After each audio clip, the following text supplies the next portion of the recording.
Okay, good evening, everybody. It's 5 o'clock, so I'd like to call the meeting to order. Sean Callan. Here. Julie Chetney. Here. Tom Chiappa. Here. Dave Christofoli. Here. Jim McKenzie's here. Kristen Norfleet. Here. And Sean Onmont. Here. Okay, so we stand for the Pledge of Allegiance, please. I pledge allegiance to the flag of the United States of America and to the republic for which it stands, one nation, under God, indivisible, liberty and justice for all. Okay, so the first item is the floor to the public, and we do have 4 speakers signed up. So as we do, the Oswego City School District Board of Education welcomes public comment at this portion of the meeting using the following guidelines. Each speaker who signed up is permitted 3 minutes for their comments. Speakers may not yield remaining time to others. All comments must be directed to the board president. The board will listen to comments and input, but will not necessarily debate or discuss items. Operational matters will be directed to school administration for handling. The board is not permitted to address personnel or individual student matters in open session. The board will limit repetitive comments to give time to others wishing to speak, as well as to maintain meeting efficiency. The board president has the authority to end a speaker's comments or close public comment as appropriate. Any additional word, correspondence, or letters may be directed to the board clerk for distribution to the board. The board expects proper decorum at all times. And all speakers should state their full name, please. Okay, so first we have Beatrice Rassley. Good evening. I'm Beatrice Rassley, president of the senior class. The other class officers and I are here to speak on behalf of our peers and request the board consider our class trip. The senior trip has been an opportunity given to graduating students for over 20 years. Beatrice, I will give you a moment just because this is on YouTube. Make sure that your microphone's working. Right? You could start over and we'll even start that 3 minutes for you.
One, two. Hey.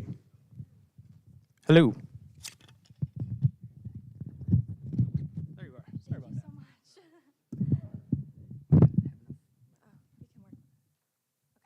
that. Good evening. I am Beatrice Rassley, president of the senior class. The other class officers and I are here to speak on behalf of our peers and request the board consider a class trip. The senior trip has been an opportunity given to graduating seniors for over 20 years. It has facilitated unity, prompted celebration, and has allowed seniors to gain closure from 12 years of education. Throughout this presentation, we will address the financial concerns and limitations, the educational value, and the social merit of the senior trip. Thank you for your time and consideration.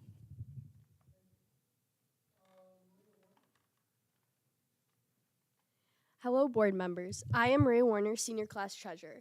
The senior class trip is an opportunity for all students to have an experience in community and to celebrate and honor their educational achievements. This is accomplished through fundraising, donation, and help from teachers and local businesses. For several years, the senior class has went to Disney. From the contacts our advisor has made, we have several opportunities to receive a group discount. Therefore, it gives students the opportunity to go on a trip in a more affordable manner than it would be for them to go individually or with their family. For many students, this is an experience that is only available to them in this context, as they cannot afford it otherwise. Many seniors have paying jobs, empowering them to raise money via work and fundraising, which is a great way to teach them the important life skill of working hard for something they really want. In the past, this trip has cost around $1,220 per student, and we are estimating it to cost a very similar amount this year. We, along with Mrs. Gills, are ready to reach out to the community for donations and to initiate fundraisers. We hope to be able to have each student raise a good amount of money towards this trip. In 2018, we had 98 students go to the Florida trip for the price of $1,220. Last year, for the price of only $20, we had 101 students go to Seabreeze, which is only 3 more than the amount that went to Florida. Thank you for your time and consideration. Thank you very much. Tatum Wincheck? Okay, no, that's fine. Go ahead. Gretchen, pronounce your last name for me. Slajona. Slajona. Thank you very much, Gretchen. Yeah. Hello, members of the board. My name is Gretchen Slajona, and I'm senior class secretary. During the pandemic, this inclusive trip took a short pause, and we are willing to do whatever is necessary to allow us and future grades the opportunity to end their senior year with a celebratory closing. We understand your concerns about the lack of education on this trip. However, if that is a main focal point to our argument, we will schedule time during each day we would have been in school for the students to get work done that they will be missing during the trip. They will do so with teachers who are chaperoning in each subject. To put restrictions on this, students will have to have a certain grade point average and will not be able to go if they are chronically absent from school. We want to reward those students who are putting in the hard work and dedication throughout all 12 years of schooling. This is a good incentive for those who need it and for future students coming into their senior year as well. During the past years, we have been robbed of so many opportunities we otherwise would have had, including an 8th grade formal, an 8th grade trip, and many more. We do not want our last years of celebrations to be robbed from us as well. We want opportunities for other classes that have had before COVID, and we do not want to be stuck in the rut of the aftermath of this terrible pandemic. We need to act fast as we would preferably want to go between sports seasons and or February or March so as many students are able to make it on this trip. After reaching out to past students, this has lit an even bigger fire under us to want to go. They all remember the senior class trip as one of the most proud and important school memories. Please note that we do have connections in Florida to get us amazing group rates this late in the game. We want to give students a fair amount of notice as well as we understand this is a large financial decision that needs planning for lots of families. This also allows a safe and reliable trip for preparation after high school. Again, thank you for your time and consideration. Great, thank you. Tatum? Hello, my name is Tatum Wincheck, and I am the senior class vice president. After 14 years of school with classmates that we've grown up with, it's our senior year, our last hurrah. It's one last step towards the rest of our lives. This trip means more than traveling. This trip is a chance for bonding. This trip allows for students to safely enjoy one last special moment with their peers before walking across that stage in a cap and gown. It has done before, efficiently, enjoyably, and effectively, and memorably. It is a guaranteed great experience for those who have been to Florida before, and a great experience for those who have never left New York. As a class officer who spent the last 4 years of my high school experience trying to improve community engagement, there is nothing more that I want to reward every hardworking senior with such a memorable senior trip. The 4 of us have a goal to make our peers' experience at Oswego High School special, and being able to bring them such a memorable experience like this, where every kid comes together and starts to appreciate what they've had for the past 14 years of their lives, is a reward itself for us. Our goal is for Oswego High School to leave a positive impact on the students for the rest of their lives. We would appreciate it if you guys would all help us out and do that. If not our class, we hope that maybe the future class of the senior year get the chance of the senior trip. Thank you for listening to us tonight, and we hope you all have a great night. Great. Thank you very much. I'd just like to say I very much appreciate that you feel open enough to come and speak with the board. We very much appreciate all community members, students, people part of the Oswego community. So thank you for coming and sharing. Okay, that was our last speaker who signed up. So the next on the agenda is executive session. So can I have a motion to move to executive session for reasons of personnel matters, please? I'll make the motion. Thank you, Kristen. Is there a second? I'll second. Thank you, Tom. All those in favor? Aye. Anybody opposed? Motion carries. Thank you very much. I hope this won't take very long. We'll be right back.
All right, welcome back, everybody. Thank you. So next on the agenda are acknowledgements. Tom? Jim. Matt, are you ready? Let's go. Starting the Oswego High School Presidential Scholarship nominations, Senator John Mannion presented OHS seniors Emily Brown, Leanna Rockwood, Ian McKenzie with presidential scholarship nominations. Ian McKenzie, sounds familiar. Anyway, we'd like to congratulate all the nominees on their hard work and on the nominations. Now we're going to jump over to the Oswego Middle School. This is the model students section where 12 students were recognized for perfect attendance, passing all their classes, and excellent behavior for quarter number 1. And they are Kendall Ruggio, Zachary Wills, Josie Randall, Kate Romanowski, Dustin Corey, Dynasty Griffin, Alexander Galka, Bella Roberts, Claire Bezek, Damian Wilder, Ian King, and Jayla Atkinson. And we'd like to congratulate all of them and say, keep up the good work. We're staying at the Oswego Middle School. We're moving right along, where Donnelly and Partners had a leadership training program led by Paul Munch. He visited with students and faculty, and they participated in a leadership workshop. Now on to the next and most important things. Santa Grinch visits OCSD. You can see the Grinch here on the left-hand side. No, I'm sorry, Dr. Kilmer and Santa Grinch, Tiffany Braggs, visited students at Frederick Layton School and OHS, much to many students' surprise. And then, this is great, it's a holiday bell ringing for the Salvation Army. Megan Donabella's class at the Oswego High School helped out by ringing the bells for the Red Kettle campaign at Kinney's. That's always a great thing. Thank you very much. And Santa and his elves visit Oswego City School District Elementary. The OHS Student Council visited all 5 elementary buildings with Santa and his elves to meet with students, and each student received a goodie bag, compliments of the Oswego High School Student Council. That's a great cause and a great job, guys. Thank you very much. Now back to my alma mater, Fitzhugh Park School, where there was a presentation by Andrea Dumas. She presented to pre-service teachers at SUNY Oswego on discipline. She was happy to help with the new teachers and is currently hosting a student teacher in her classroom.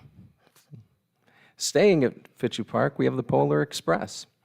Fitzhugh Park School kindergarten team, Mrs. Miller, Mrs. Wood, and Mrs. Johnston held the Polar Express for our students. Mrs. Sabatini, 4th grade teacher, performed the duties of Santa, and students enjoyed singing Hershey Kisses, hot chocolate, and telling Santa what they wanted for Christmas. We're going to stick over at Fitzhugh Park School because they had a great presentation of the Christmas Carol done by the Puppet People through our Arts and Education Partnership, which is a great program. And they performed a Christmas Carol, and all students enjoyed the performance. Moving on to OMS, the Conbrio Holiday Caroling. At OMS, Conbrio went caroling in downtown Oswego to help spread some holiday cheer, and they will also be visiting local nursing homes to share some holiday music during this season, which is always great for those people that can't get out. And here they come, ladies and gentlemen, the OHS Tuba Christmas. Who would not want to be here for this? Students toured all OCSD buildings playing holiday favorites, and here we go. I hope I get these names right. On the left, front to back, Alexander Galka, David Pearson, Josiah Rutulo Khan, Miles Bandla, Ethaniel Cliff, Aiden Town, TJ Bandla, Kyle Martin, James Peer. On the right, front to back, Cameron Van Patten, Mason Bandla, Mara Bogoski, Cole Puckett, Xavier Vasquez, Samuel Arthur, and Mason Sinoski. Did I get that right, Sean? Okay, all right, I'm working on it. Sorry, Mason. And then the OHS Orchestra concert was held on December 15th and was directed by Lindsay Soreo. It was both the concert orchestra and the symphonic orchestra. And finally, last but not least, the OHS band concert was held on December 8th, directed by Scott Ciesla and Steve Deffren. And those are all a lot of the great things going on in the district during the holiday season. We thank everybody who participated in those.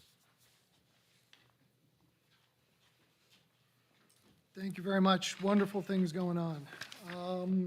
Next up is Board of Education. So we have, can I have a motion for the resolution for real property tax law 487, please? I'll make a motion. Thank you. Is there a second? I'll second. Thank you. Any comments? We heard none. All those in favor? Aye. Anybody opposed? Motion carries. Thank you.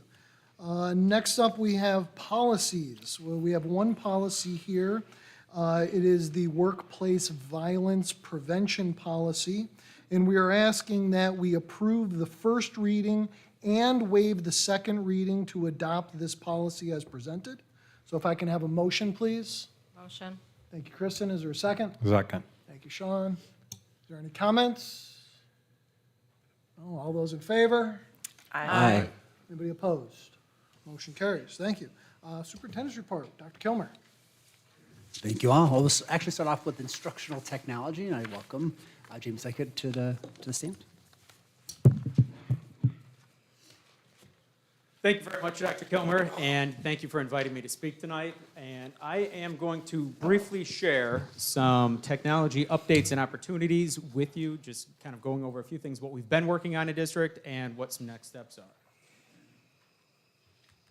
I briefly wanted to talk about STEM, science, technology, engineering, and math, because it's really at the heart of what our tech ed coursework has been for many years. It's hands-on learning, trying to get those authentic experiences in our classes.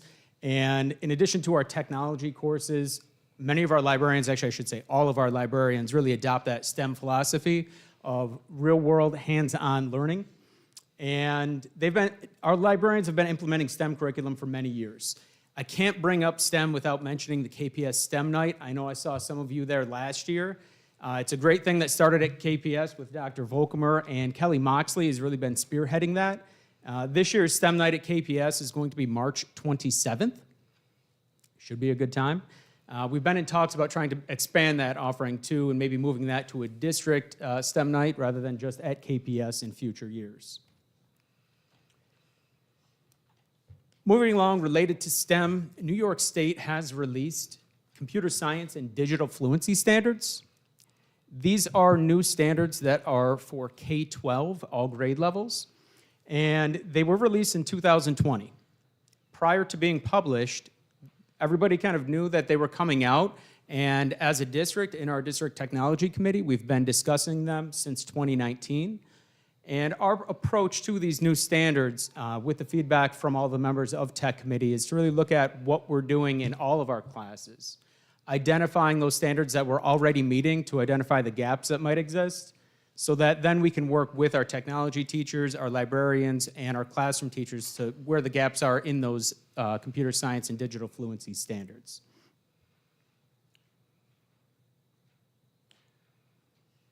Our library media specialists, they focus heavily on STEM, so I really wanted to really give them a shout out tonight and talk about the magnitude of their role in our schools. They really operate on the Empire State Information Fluency Continuum Standards. Those came out of New York City, but many librarians throughout the state have adopted those standards. But they really do focus a lot on STEM and hands-on learning in our libraries. Some fun things that I know that go on in our libraries from left to right on that slide there. I know the images are small, I apologize, but I did want to briefly mention them because they're fun activities. The first one is really building with spaghetti. Trying to build, how tall can you build, and it's problem solving for the students, trying to figure out how can I do this better or what do I need to do next. They also focus on coding. That's our next student up there. And the third picture is a marble run, very similar to what a Rube Goldberg machine is, giving students a set criteria for a problem that they have to solve and trying to figure out how long they can make this marble roll or get it to a certain area. The last picture is some students playing with cubelets, which has to do with coding and trying to get basically pre-coded responses out of these small robots. Some notable opportunities throughout the district as well that I wanted to bring up. Mobile STEM Lab. This is something that we enacted last year, and in August, we renewed the contract for this Mobile STEM Lab. We partnered with the Children's Museum of Oswego, and this was an in-house field trip, utilizing a trailer that the district owned. Throughout last year, it went pretty well. feedback from teachers was pretty positive. So what we were doing as a district, trying to work with our city BOCES to make this a countywide opportunity, and City BOCES took ownership of that trailer at the end of October. So they are now looking at making that a countywide opportunity with the Children's Museum. Tech Wars, this is a very fun event that takes place at SUNY Oswego every year. Our OMS and OHS teachers, technology teachers, participated last year. They brought some students out there. And we won 8 different awards at this competition. And just as, well, what is it? A lot of different projects and competitions go on there, from building furniture out of cardboard that you can sit in, trying to actually get it functional. Not that that's a skill that you need in real life, but it's really the problem solving that goes into it and the thought process to try to get some of these competitions won. And it was pretty neat that we won 8 awards last year at that event. This fall, the Empire State School Press Association, also known as ESPA, we took home 2 awards for our WBUC high school TV program and our yearbook program that Matt Bach and Kim Nelson run, and Casey Smith and Matt also run the yearbook course as well.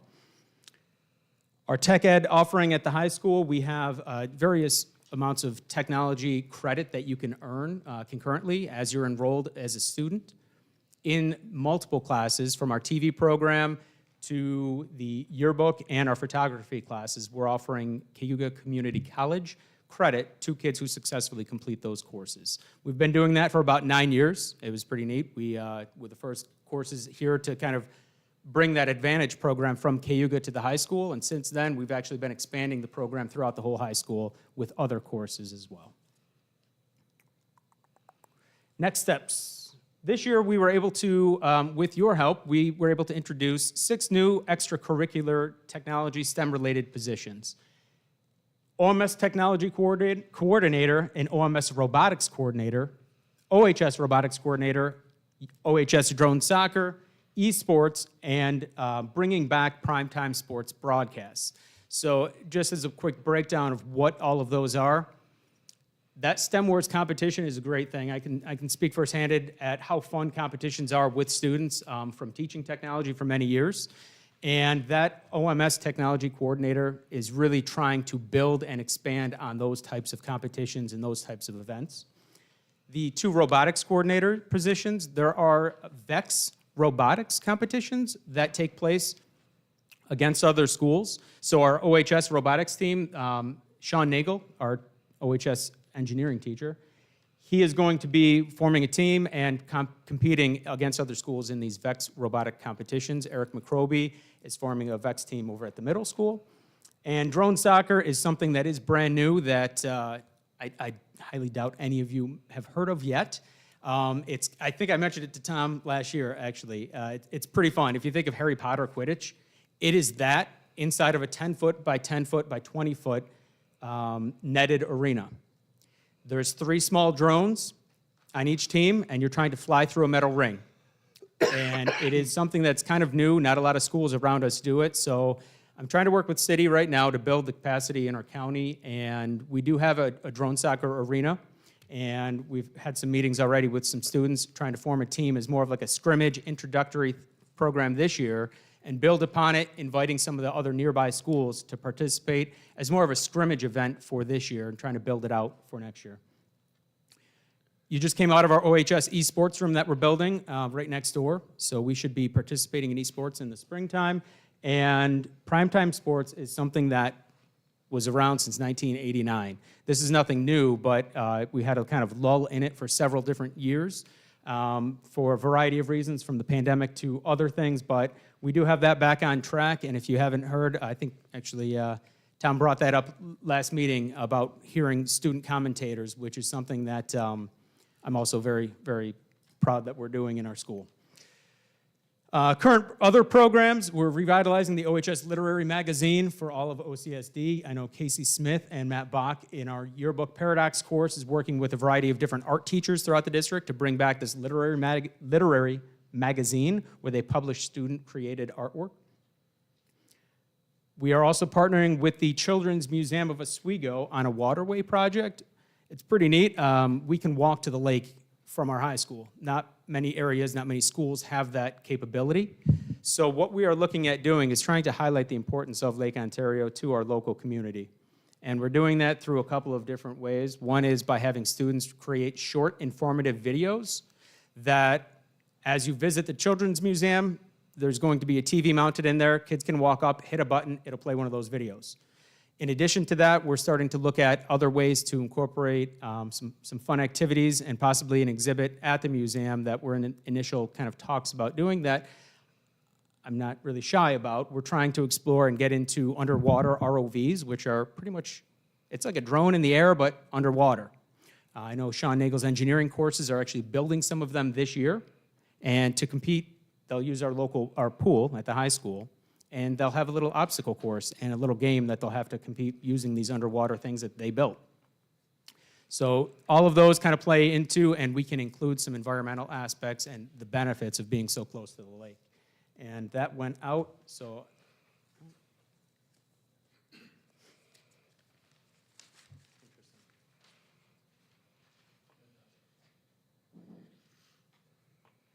There we go. All right. I think that was everything with that. Oh, yeah, one more thing. I'm a big fan of career education. And one thing that I'm currently working on with Amanda is trying to get a Chromebook repair certificate, which essentially a student would sit through a online course, self-paced. And they could do this as an independent study, but long-term what we're looking to do is incorporate it into our computer building and repair course. And they would earn a certificate saying that they were certified by this company to repair Chromebooks. But then in addition to that, we'd also be looking to hire to work after school a couple of student workers. We've had a student worker program over the summer where students have helped out, but we'd also like to bring them in during the year to help out with some of the Chromebook breakage that we've been seeing, because at times of the year it can get quite a bit. So that's a fun thing that we should be able to start that in the spring as well. Beyond instructional technology, looking at the IT side of the house, Rapid ID is something that you're all familiar with, and all of our students and faculty are at this point. Rapid ID for our staff allowed us to go forward with multi-factor authentication on our accounts for a little bit of account security, but also it allows many of our students quicker access to their programs. There is a landing page for students that they can directly click on a link and get right into the program instead of having to navigate to multiple different pages. It also allows some of our youngest students to log into their Chromebook with a QR code instead of trying to remember a very lengthy password, just to help them get on quicker. We do have ongoing infrastructure upgrades, replacing wireless access points, internal servers, and network switches. And one thing that we're looking at right now is trying to update all of our wiring in every building. Numerous capital projects have created multiple different room numbers from when these wires were installed. So room 101 might not necessarily be room 101 from 10 years ago. So we're looking at trying to update that just for the ease of maintaining all of these network drops. We recently installed 18 new security cameras on the all-purpose field, utilizing some New York State aid, New York State Education Law 3602. Essentially what it does is it provides up to $35,000 for districts. It's reimbursable at the end of the year, up to $2,000 per camera. So all of the 18 cameras that we just put in should be able to get reimbursed by the state. So that's a good thing. We're also still in the process of updating all of our smart boards. Some of those are, well, they were around before iPhones existed, some of them. They're going on 18 years old, if not 19. So those are way past due. The past several years, we've been trying to slowly replace them with clear touch panels, which is what we have in the library that you guys are used to seeing. But we have 196 smart boards left and 105 clear touch panels installed throughout the district. That is technology in a snapshot.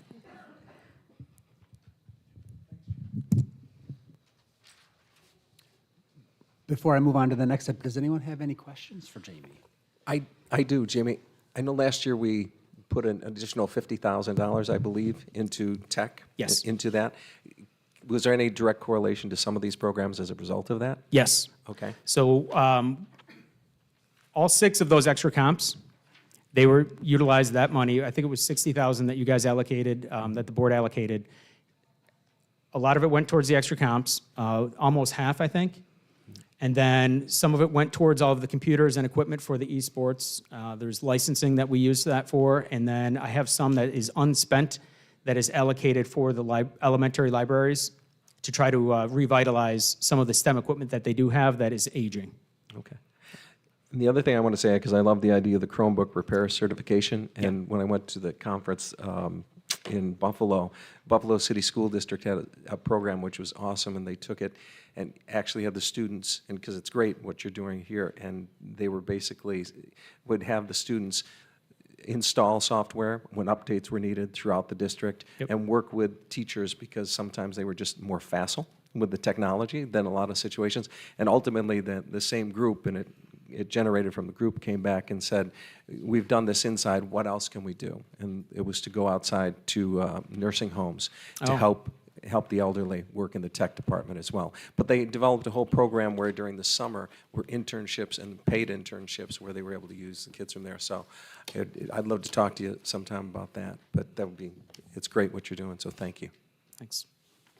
Any other questions? Thank you. Thanks so much, Jamie. Next, I'd just like to talk a little bit about our facility use request administrative regulation. When I came on board, the board had started to have some conversations about facility use and some of the practices that were used in the past. We have board policy, which again is overarching, which was approved by the board and makes sense. And so really this was an opportunity to take a closer look at what the administrative regulation was and provide a little bit more clarity to meet the goal of the Board of Education, which was to ensure that our facilities were open to our community and serving our students well. Through work with not only the rest of the district office administration, but our athletic director, and others throughout the community, I think we have a regulation that meets that and will work well to continue that dedication to providing our facilities to our community without creating an undue hardship on our taxpayers, and not opening us to allowing some outside groups to utilize the facilities when they might not otherwise be permitted to do so.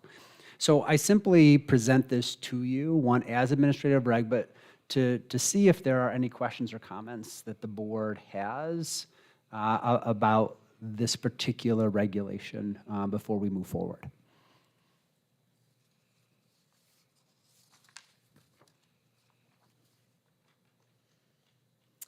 Hearing none, I appreciate that. Two, a couple of other just general things within my report. One, we didn't have a chance to put it up on the recognitions here, but we'll be sending some info out. But a big thank you to the employees of Coca-Cola Beverages Northeast. They donated over 175 gift items for children to Oswego City School District. Matt Goy went and picked them up, brought them to Minetto, and Minetto is helping to distribute them to all of our elementary schools, and all of our elementary schools are working to get them to our families. So what a great partnership, and how wonderful of them to think of us during this time. And so we're really grateful for that. To kind of go off of some of the concerts, but I don't think I saw any of the elementary school concerts on there, but if you just want a little joy ever in your life, go to an elementary school concert. Whether it's during the holidays or any other time, there is nothing more exciting than watching young people perform for their families and then watching the joy on the families' faces. So I'm very grateful for that. There is a concert tonight. Choral concert is tonight and jazz concert on Thursday, and then I think we're finally done with our string of concerts because there's been a lot of them. But that really just shows the dedication to the arts here at Oswego that we should all be really proud of.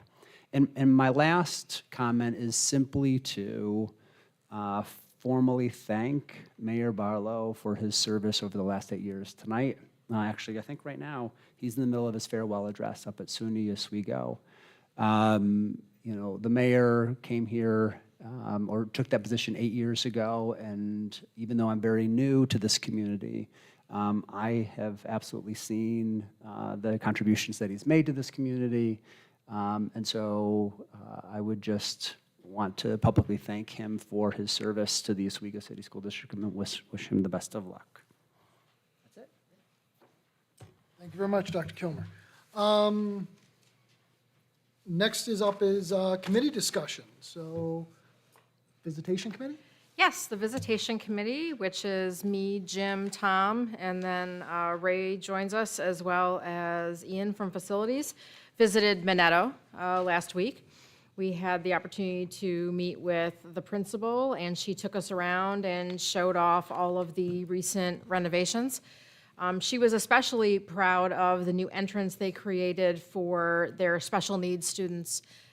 Prior to the renovation, she described it was almost like they were being brought in through a back door where there were trash receptacles and other things that you wouldn't want to be part of an entryway. And the new entrance actually looks like a building entrance. And so, you know, they're having the same building entry experience that people are who are coming in through the front doors.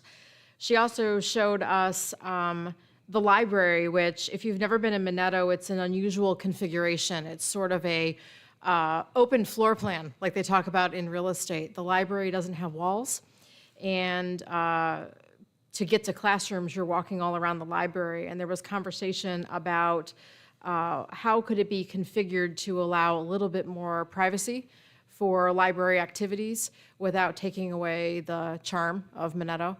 And so that's definitely something that should be talked about in the next capital project, as well as some facility upgrades for things that are clearly from back in the days when my husband was a student at Minetto, like, for instance, the closets, which are not particularly functional for current use and could probably be come up with a different idea for how they can store students' coats and things like that. All told, she was a wonderful hostess, and before we left, she gave us each a magnet with a very inspiring saying on it, and shared with us that she had made the same magnet for all of her staff as part of her holiday. It was a great experience. Teachers were friendly, students were friendly. The renovations looked beautiful, and we enjoyed our hour we spent. Thank you very much, Kristen. Any other committee? The policy committee did meet. We just passed the workplace violence prevention policy.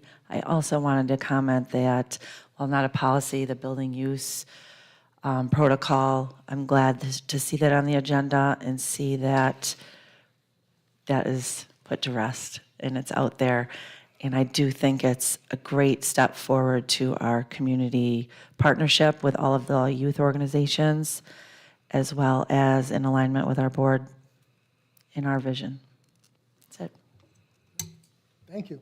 Audit Committee, anything? No? I actually meant to say under Board of Education, but it's actually maybe apropos here for the committee discussion. In our last agenda setting, Dr. Kilmer, Tom, and I were speaking about our board goals, and in particular, the Community Relations Committee that we're looking to establish. And we want to just give a little bit of thought about how we're looking to proceed so that board members can think about it. Excuse me. We'll have discussions in the next upcoming meetings, but our basic idea is that we would present a resolution from the board that would establish a committee to plan how the committee will work. Now, whether that is the exact membership that the committee will have for the year, or it will just be a planning committee, we can work that out. But as a general thing, what we would like to do is charge a group of 3 of us to start working on a mission and a vision in the things that we will be tasked to do for that committee. Then we will have that committee established. Once that comes up, they will be brought, the committee will bring it back to the entire board, and the entire board will adopt a mission and a vision and what we have for the duties for that committee. And then we will have that committee act for a while. And then as we work through our policies, which is a multi-year plan that Dr. Kilmer has for us, there are multiple committees in our policies. We have a facilities committee, a visitation committee, and the such. And we believe that the best route is, if we believe, as I think we do, that this community relations committee is worth the while of the board, that once we have it established in maybe end of next year or next year, we would actually task the policy committee to include that in looking at all of our committees that the board is involved in. So again, we're looking maybe as a multi-step. Let's get it planned, let's look at it, bring it to the board, we'll establish the committee, and then we'll codify it more within our own policy in coming years to make sure that future superintendents and board members know that this is something that we really think is valuable for our community. So, any thoughts on that? This is just kind of a heads up that we'll be doing this in the next few meetings. Did I kind of get what we were talking about? Yeah? Good. Okay. All right. Thank you very much. So next is the consent agenda. I'm going to split out the first two and then do the bunch. It's a little bit different here, but we're going to have an abstention on the minutes for the second one, so want to make sure we get that in. So if I can have a motion for A, which is the Special Education Board Report of December 19th. If I can get a motion, please. I'll make the motion. Thank you, Tom. Is there a second? Second. Thank you, Kristen. Is there any discussion? Okay, having heard. All those in favor? Aye. Anybody opposed? Okay, motion carries. Second is the minutes of the board regular meeting of December 5th, 2023. Have a motion, please. Motion. Thank you, Kristen. Is there a second? I'll second. Thank you, Tom. Any discussion? All those in favor? Aye. Anybody opposed? No? Abstentions? Abstain. Thank you very much. Okay, we're going to then group C, D, E, F, F. So if I can have a motion for C through F, please. I'll make the motion. Thank you, Tom. Is there a second? Thank you, Sean. Any comments on C through F? Okay, all those in favor? Aye. Anybody opposed? Motion carries. Wonderful. Nothing for curriculum personnel. Bob. Good evening, everyone. First on the personnel agenda is item A, as presented. Okay, so can I get a motion for item A, please? I'll move it. Thank you, David. Is there a second? Thank you, Sean. Any discussion? Okay, all those in favor? Aye. Aye. Aye. Anybody opposed? Anybody abstaining? Abstain. Abstain, please. Okay, motion carries. I do see Ms. Griffin, you're here. Thank you very much for coming out, and congratulations. Absolutely. Bob? Okay, we'll group the rest of them. So items B through J as presented. Okay, so can I have a motion for B through J? I'll move it. Okay, is there a second? I'll second. Thank you very much. Any discussion? Heard none. All those in favor? Aye. Anybody opposed? Motion carries. All right, finance. Good evening. Under finance, we will propose A through H with the understanding that B is a donation to KPS, C is a donation to the high school, and D is a combined donation to both the high school for winter coat and Okay, wonderful. So can I have a motion for A through, you said H? H, correct. A through H, please. I'll make the motion. Thank you, Tom. Is there a second? I'll second. Thank you, Kristen. Is there any discussion? Can we do F separate? Yeah, so would you like to make a motion to split F from the vote? Yes. Okay, so I'll accept a motion to split F from the vote. Is there a second? I'll second. Thank you, Kristen. Okay. So we first vote on any discussion on the splitting of the vote? Having heard none, all those in favor? Aye. Is there anybody opposed? Okay, motion carries. So we'll work on F first, the split. So it's already been motioned to split out, and so any discussion on this motion before a vote on F, which is Construction Associates fee proposal for Phase 4? You want to do a motion to approve it, since it's already split out, so do the Well, motion. the original motion was for all of them, so it was moved? Okay. So any other discussion before the vote on F? Okay. All those in favor? Aye. Anybody opposed? Opposed? Opposed. Okay, we have 2. All right, motion carries. So we're back to the original motion of A through H with the exception of F. Any further discussion on A through H with the exception of F? I just like the way you did that. I just want to say thank you again to everybody from Donors Choose, all those donations that are brought into the district. We really appreciate them, and thank you very much for those. Okay. Any other discussion? Okay. All those in favor? Aye. Anybody opposed? Motion carries. We are to items from the board. Are there any items from the board?